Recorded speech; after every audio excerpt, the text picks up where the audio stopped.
नमस्ते। आज फिर से एक किताबों की दुनिया से शेयर कराएंगे आपकी।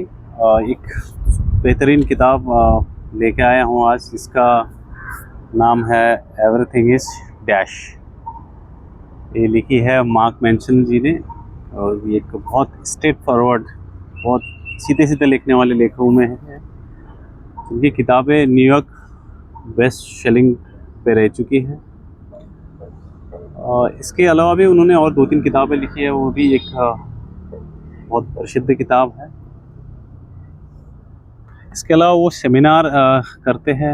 उनकी वेबसाइट है macmention.com, उसमें जाके उनके लेख आते हैं। वो बहुत सारे आर्टिकल वो लिखते हैं। जो हम देख रहे हैं आज दुनिया में आसपास, हर एक देश का दूसरे देश के साथ युद्ध हो रहा है। भयंकर महामारी है, बीमारी है, भूखमरी है, कहीं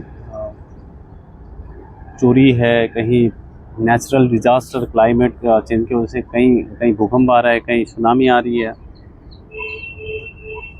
कहीं कुछ हो रहा है, कहीं कुछ हो रहा है। मोर देन 90% समय पे ऐसा होता है कि सोशल मीडिया के थ्रू या इस अखबारों के थ्रू या न्यूज़ चैनल के माध्यम से, या हमारे ह्यूमन टेंडेंसी ब्रेन का ऐसा है कि नेगेटिव चीज़ें ही काज करता है। तो चारों तरफ कोई उम्मीद नहीं दिखती है, यही होता है। लेकिन कुछ चीज़ है जिसने होप बांध के रखा है। एक उम्मीद है ना, बोलते हैं उम्मीदों पे दुनिया टिकी है। तो होप की वजह से ही वो चीज़ें जगी है। इसका एक बहुत बड़ा एक एग्जाम्पल है एलन मस्क।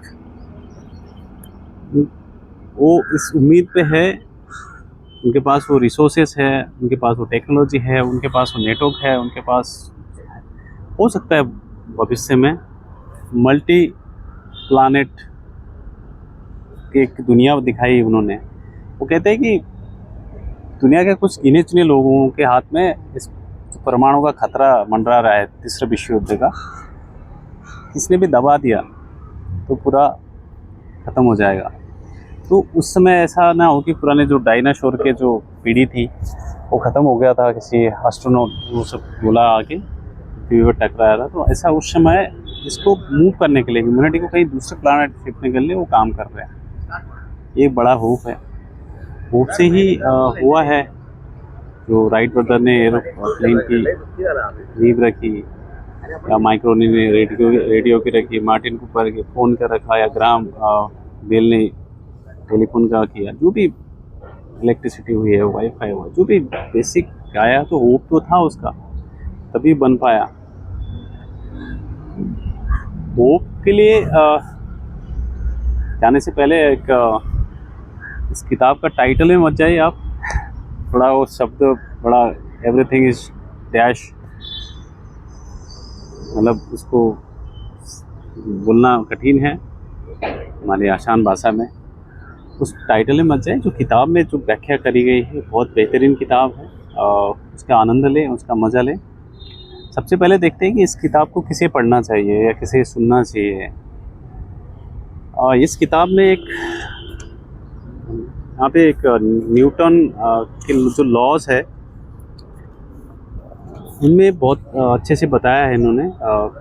खुद न्यूटन भी कभी बात करेंगे, लॉ ऑफ ग्रेविटी जो उन्होंने आविष्कार किया था। उनके जन्म से पहले उनके पिता के देहांत हो चुका था, उन्होंने देखा नहीं। तो उनकी माँ ने किसी दूसरे गांव में किसी अमीर इंसान से शादी करी थी। उसके लिए जो अंकल थे, उनके मामा थे, चाचा थे, उनके जो ग्रैंड पेरेंट्स थे, वो सिर्फ उनसे लेते थे। उनको क्या चाहिए कोई देता नहीं था। तो इससे उनका होप टूट गया था।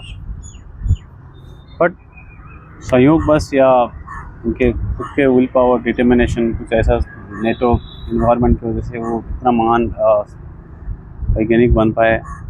गुरुत्वाकर्षण की बल खोज करी उन्होंने, पता लगाया।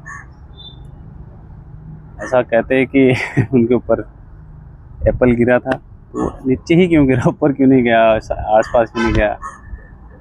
तो 3 एप्पल बहुत प्रसिद्ध है। एक तो आदम और ईव का जो थ्योरीज है बाइबल में, एप्पल मत खाना वो वाला, दूसरा आइजैक न्यूटन का और तीसरा स्टीव जॉब का एप्पल। तो हर जगह होप ही होप है। तो इसमें वो बताते हैं चैप्टर पे कि your identity will stay your identity until a new experience act against it. हमारी पहचान तब तक हमारी पहचान रहती है जब तक कि हमारे कुछ नया अनुभव नहीं हो जाता है। इसमें एक एग्जांपल उन्होंने एक लड़की का दिया है। एक लड़की किसी से प्रेम करती थी। ऐसे तो शुद्ध प्रेम तो प्रकृति करती है, जो हमारे सांसारिक स्वार्थ तो होता ही है हर एक का। लेकिन जिस लड़के से प्रेम करती थी लड़की ने किसी और से प्रेम करना शुरू कर दिया, तो लड़की ने छोड़ दिया लड़के ने। अब उससे दो चीज़ें हुई।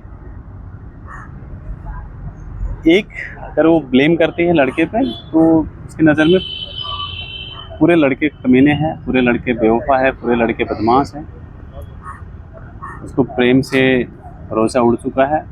अगर वो स्वयं पे ब्लेम लेती है खुद पे तो रिग्रेट आता है। तो इसके चक्कर में अब उसका नज़रिया ऐसा नेगेटिव बन चुका है कि या तो स्वयं के प्रति या सामने वाले के प्रति। ये होता ही है एक्सपीरियंस या अनुभव से।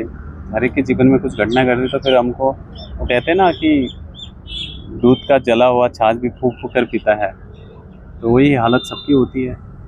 तो ये किताब किसे पढ़नी चाहिए जिसका नज़रिया नेगेटिव हो चुका है, तो रात दिन न्यूज़ चैनल देखने का आदी हो चुके हैं। पूरे राजनीति षड्यंत्र, जो नेटफ्लिक्स, ये जो वेब सीरीज़ है, अमेजोन, ये दुनिया भर की वेब सीरीज़ है, उसमें क्या दिखा रहे, क्या परोस रहे रात दिन। सेक्सुअलिटी, इस तरह से नेगेटिविटी, क्राइम, मिस्ट्री, इस तरह का जो षड्यंत्र दिखा रहे हैं, तो वही हमारे दिमाग में जा रहा है। तो हम सोच रहे हैं अच्छा नहीं हो रहा, अच्छा कहाँ से होगा, अच्छे होने के लिए कुछ अच्छा जाना पड़ेगा अंदर। तो ये किताब उसको पढ़नी चाहिए जिसका नेगेटिव माइंडसेट हो चुका है। दूसरा, जो उम्मीद हार चुका है, आशा नहीं दिखती है उसको भी किताब बिल्कुल पढ़नी चाहिए। तीसरा, जो होपलेस है उसको बिल्कुल ये किताब पढ़नी चाहिए। ये बहुत अच्छी किताब है। दो अलग अलग भाग में डिवाइड है किताब। पहला इसका है होप और दूसरा है एवरीथिंग इज डैश। तो जो पहला होप में 5 चैप्टर्स है, तो पहला है द अनकम्फर्टेबल ट्रूथ।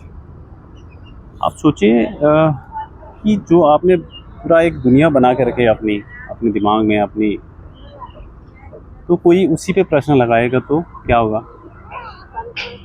एक आपने पकड़ के रखा है, वो बोलता है भाई ये सब बकवास है, तो आपके पूरे हिल जाएगा। तो ये चीज़ बहुत अच्छे से समझाई है कि दुनिया में कितने लोग आए हैं। इवन आज के डेट पे भी 800 करोड़ लोग हैं दुनिया में। 800 करोड़ में से एक मैं हूँ, और मैं बकरी की तरह मैं कर रहा हूँ, मेरा मैं। तो मैं क्या हूँ? एक इतना बड़ा ब्रह्मांड है, हजारों गैलेक्सी है, प्लैनेट्स है, स्टार्स है, इतना बड़ा कॉस्मोस है। उसमें मैं एक छोटा एक धूल के कण की तरह हूँ, और मैं सोच रहा हूँ कि भाई मैं जो सोच रहा हूँ वही सच है, मैं देख रहा हूँ वही सच है, मैं जो कह रहा हूँ वही सच है। तो सच क्या है? तो इस पे उन्होंने कंफर्टेबल ट्रूथ में बहुत अच्छे से समझाया है। इसमें एक जगह वो लिखते हैं, how may I help you if I walked at a Starbucks, instead of writing people's name on their coffee cup, I would write the following: one day you and everyone you love will die, and beyond a small group of people for an extremely brief period of time, little of what you say or do will ever matter. This is uncomfortable truth of life, and everything you think or do it, but an elaborate avoidance of it. We are inconsequential cosmic dust, dumping and milling about on tiny blue speck. We imagine our own importance, we invert our purpose, we are nothing. Enjoy your dash fucking coffee. fucking coffee. तो आप अपने life को enjoy करें। जो ये सब इसमें बताया कि पहला जो उन्होंने क्या है, मतलब हम we are nothing dust of this entire big universe. ये ट्रूथ है हमारी। सोचो हमारी जीवन का मकसद क्या है, हमने क्यों जन्म लिया है, क्यों जन्म लिया है, ये सोचा आपने? भगवद गीता में कृष्ण कहते हैं कि आहार निंद्रा भय मैथुनम च सामान्य मेधा पशु में नराणाम। आहार मतलब खाना, निंद्रा मतलब सोना, भय मतलब डर के जीना, क्योंकि हर एक आदमी डरता है तभी जिंदा रहता है, अगर जिस दिन डर खत्म हो जाए तो मर जाए। और मैथुन मतलब सेक्स करना। तो ये चार ही है, तो आप और पशु में कोई फ़र्क नहीं है। तो सोचो कभी उसके बारे में, क्यों, what is your purpose of life, जीवन का क्या पर्पस है, क्या उद्देश्य है। और जो आपने बना के रखे हैं, जो आसपास कुनबा बना के रखा है, उसमें कोई प्रश्न उठाएगा तो इस तरह की किताबें, इस तरह के लोग आपके प्रश्न पूछेंगे, आपके जीवन में घटनाएं घटेगी, तो आप उस समय आपका क्या हो जाएगा। दूसरा चैप्टर में बताते हैं कि self control is an illusion. क्या कोई सेल्फ कंट्रोल हो सकता है कभी? रेगुलेशन में कितना दिन, शरीर से हो सकता है, वाणी से हो सकता है, बट जो मन में चलते हैं, जो 60-80,000 थॉट आते हैं out of 24 hours in our brain, can it possible to control them? Out of them 83-85% of negatives, how can you control them? और दूसरा, जब हम माँ के पेट में गर्भ में थे, जो दो तरह के ब्रेन होते हैं, एक thinking brain left side and emotional brain right side, feeling brain. जो थिंकिंग ब्रेन से इमोशनल ब्रेन 5000 गुना बड़ा है। तो इसलिए हम दूसरे पे आती है तो बड़े दार्शनिक बन जाते हैं, ज्ञानी बन जाते हैं, महा प्रज्ञा की बात करते हैं, दर्शन देते हैं, बहुत अच्छे से समझाते हैं। बट स्वयं की बारी आती है तो हमारा वो ज्ञान कहाँ जाता है पता नहीं, और हम सिचुएशन के हिसाब से अकॉर्डिंग टू एक्ट करने लग जाते हैं। और हम इंसान भी है, इमोशन तो आते ही है। और दूसरा, जब हम बच्चे होते हैं, माँ के पेट से बाहर आते हैं, बच्चे होते हैं, तो हमारा इमोशन ब्रेन ही एक्टिव रहता है, लॉजिक थिंकिंग ब्रेन तो काम करता नहीं है। तो जो भी आया तो उसी तरह से एक्ट किया, रोना आया, हंसना आया, भूख लगी, प्यास लगी, पेशाब लगे, दिशा लगी, तो इतना स्ट्रॉन्ग हो जाता है धीरे धीरे कि बाद में जब हम उसको रेगुलेट करने की बारी आती है तो बहुत तकलीफ होती है। तो हमें इल्यूजन पे, सेल्फ कंट्रोल इल्यूजन से बाहर आके अंडरस्टैंडिंग करना चाहिए, तो दोनों में बात करनी चाहिए। लॉजिक और इमोशनल के साथ में एक, इसको पागलपन कहते हैं, वैसे संसारिक भाषा में ऐसा कहते हैं कि जब आप स्वयं से बात करने लग जाते हो तो आप पागल हो जाते हो सकता है इतने दार्शनिक इसी रास्ते पे आगे बढ़ के पागल बने हो सकता है जिसने भी बहुत कुछ कमाल का किया हो तो शुरू में पागल ही कहा गया उनको। तो क्या आप अगली बारी आपकी है, या जो वही कर रहे हैं जो सब कर रहे हैं?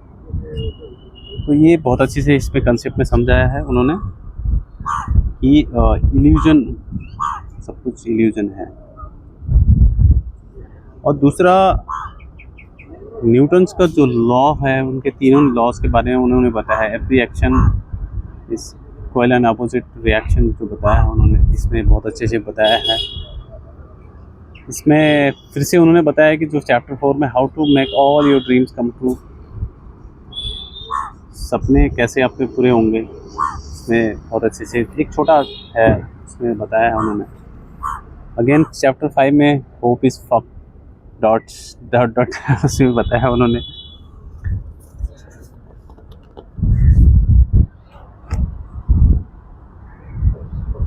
तो और दूसरा जो है एवरीथिंग इज डैश, जो दूसरा पार्ट 2 है, इसमें 4 चैप्टर अगेन है, 6, 7, 8 और 9। तो उसमें फार्मूला जो 6 है, चैप्टर 6 में फार्मूला ऑफ ह्यूमिलिटी, इंसान का क्या फार्मूला होना चाहिए, क्या उसका उद्देश्य है, क्या उसका कर्म है, ये दार्शनिक का वीडियो हो जाएगा अगर हम उसमें बात करेंगे। तो एक जर्मन फिलोसोफर हुए इनामुल कांट, जो बहुत प्रसिद्ध है दुनिया भर में, दर्शन की दुनिया में उनको बहुत पढ़ा जाता है, स्पेशली स्पिरिचुअल लेवल पे। मैटरलिज्म पे नहीं ज़्यादा उनका, वो स्पिरिचुअल में उनका ज़्यादा है। वो कहते हैं कि you are serving without your selfishness, you are serving without your selfishness for others benefits. आप एक्सपेक्टेशन कुछ नहीं कर रहे बट दे रहे हैं ताकि किसी और का भला हो। तो यू आर तो डूइंग ह्यूमैनिटी को आप पूरा कर रहे हैं।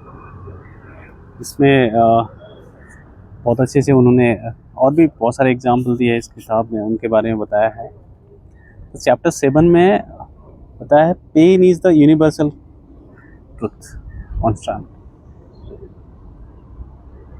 ये थोड़ा गड़बड़, थोड़ा अंदर से डरावना है। जो दर्द है वही सच है, जो खुशी है वो झूठ है। को हैप्पीनेस कितना समय के लिए है, प्लेजर कितना समय के लिए है, हार्डली एक दिन का, महीने का या एक साल का। लेकिन सच्चाई तो दर्द ही है। जब पैदा हुए तो मैं करके रोने लगे, किताब से भटक रहा हूँ, थोड़ा दार्शनिक हो रहा है, लेकिन सच तो यही है। कितना दर्द हुआ माता को या स्वयं को। जब मृत्यु आएगी तब भी कितना दर्द होगा, बेहोशी में, अस्पतालों में मरना होगा या कहीं दुर्घटना में मरना होगा, कितने तड़प के।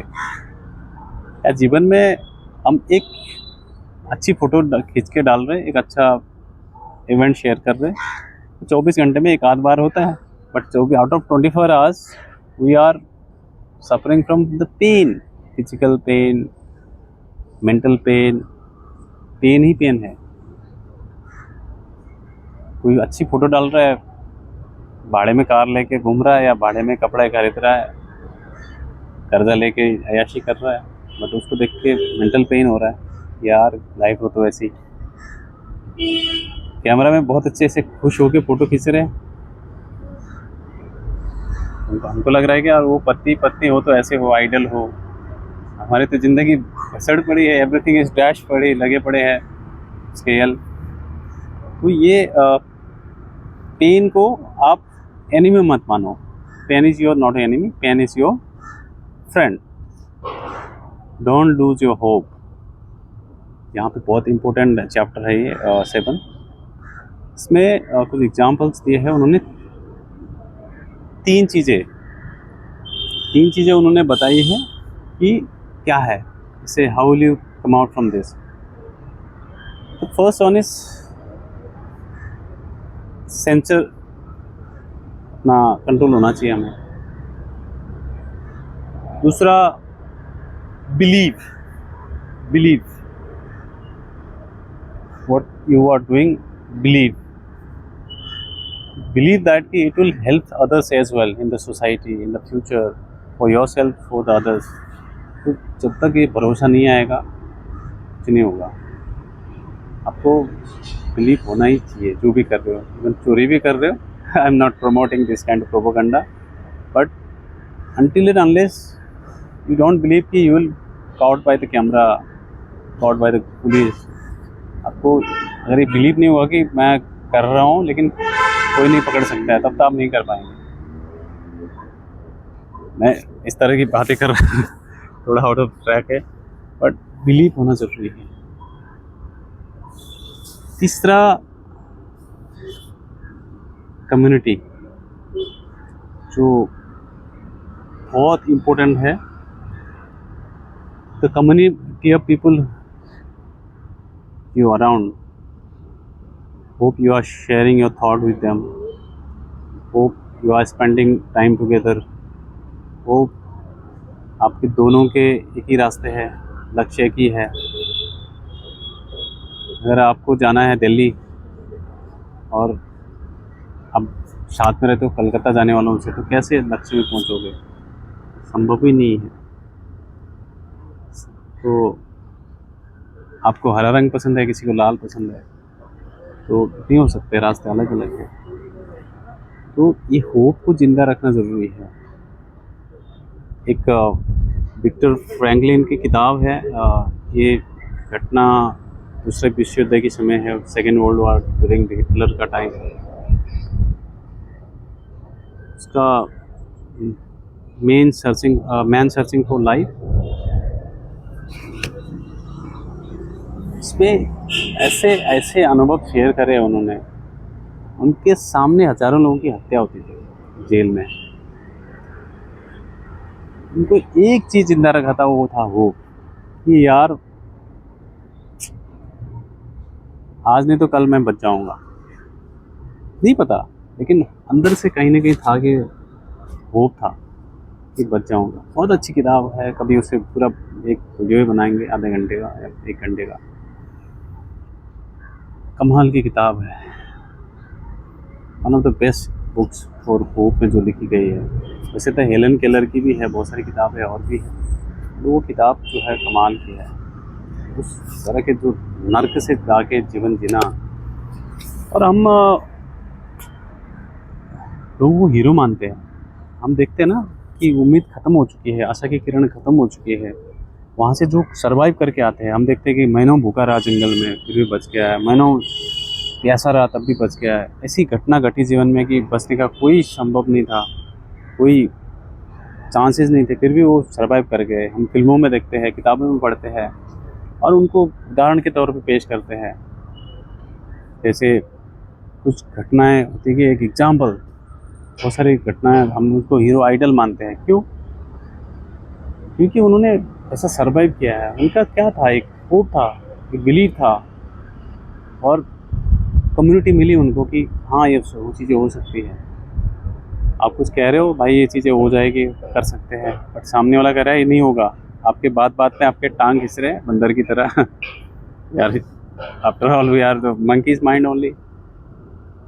मेंढक की तरह एक दूसरे की टांग खींच रहे हैं, तो कैसे हो पाएगा? तो आपको सेंसेस पे वो सब होना चाहिए, बिलीव, भरोसा होना चाहिए स्वयं पे, उस पे, माँ बाप पे। तो एक पत्ता भी कुछ ख़राब नहीं होता।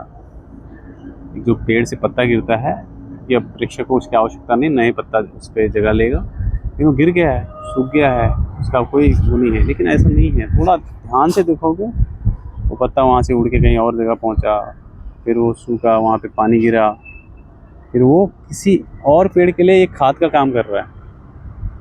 तो दुनिया में कुछ भी चीज़ ख़राब नहीं होती है, तो इसका ध्यान रखना है। द रिलीजन जो है चैप्टर 9 पे बताते हैं, वो जैसे होप चैप्टर 5 पे जो बताते हैं hope is fuck dot dot तो उसी तरह से एक किताब में और भी एक मेंशन करते हैं कि हमारे पास दो चीज़ें हैं जो हम प्रैक्टिकली करते हैं। एक तो है धर्म को मानते हैं, और एक दूसरा है अपना विज्ञान को मानते हैं। दोनों जगह होप है। अब चाहे क्रिश्चियनिटी हो, चाहे सनातन हो, चाहे कोई दूसरा किसी का भी एग्जाम्पल ले लो, आप अच्छे कर्म करो, आपके मरने के बाद वहाँ पे इस तरह की अप्सराएं मिलेंगी, इस तरह का आपको उनके साथ में बहुत इंजॉयबल होगा, प्लेजर होगा। वहाँ पे कोई दर्द नहीं है, क्योंकि वो अलमाइटी है। वहाँ पे उनके साथ में आपको रहने का मौका मिलेगा। तो अच्छे कर्म करो, उसी को पकड़ के हम अच्छे कर्म करने के लिए प्रेरित होते हैं। ये भी एक होप है। होप तो आ ही रहा है। दूसरा जो टेक्नोलॉजी है, आज से अगर हम 100 साल पहले के पीछे जाएंगे, तो या 200 साल पहले जाएंगे, तो उस ज़माने में जो भी महान महान राजा हुए हैं, महान महान लोग हुए, सिकंदर के पास भी इतने सेवा सुविधा थी क्या?